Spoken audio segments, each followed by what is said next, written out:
Lake Superior is the cleanest, clearest, and coldest of North America's Great Lakes. It contains 3 quadrillion gallons of water. That's a 3 with 15 zeros after it. And the lake itself is about the size of the state of Maine. Lake Superior could hold water from all of the other Great Lakes and still have room for 3 more Lake Eries. Yet with all of the hard facts we have about this large lake, scientists are still trying to figure out its inner workings, including how the lake is responding to climate change. Lake Superior is big, it's cold, it's fairly inaccessible, or it has been historically, and there's lower population in the basin. So it has received less attention than the other Great Lakes. Because we don't have a lot of information, it means that we don't have a good sense of how the lake really functions over time. So in order to really understand what the impacts of climate change are going to be down the road, we need to understand some of the fundamental processes.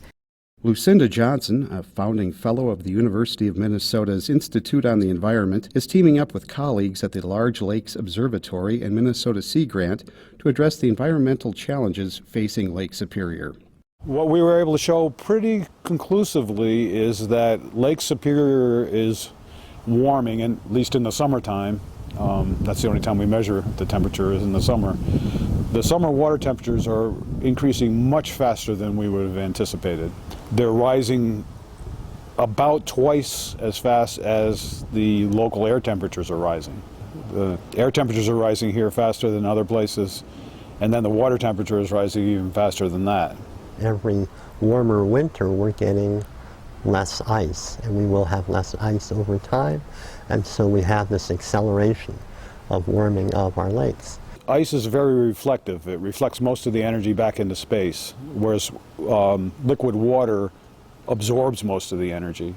If you have a tendency to have less and less ice, then the water absorbs more and more energy, and you reinforce the tendency to have less and less ice.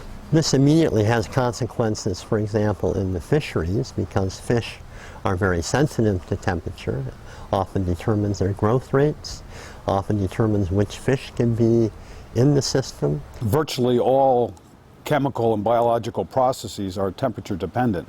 So if you change the temperature, you're going to change anything from the rate of photosynthesis of algae to the rate of decomposition of organic matter. We have what we call a cold water fauna in our Great Lakes primarily, and we have a lot of cold water, but we're going to have less of it. Working together across disciplines is critical to uncovering new information about climate change.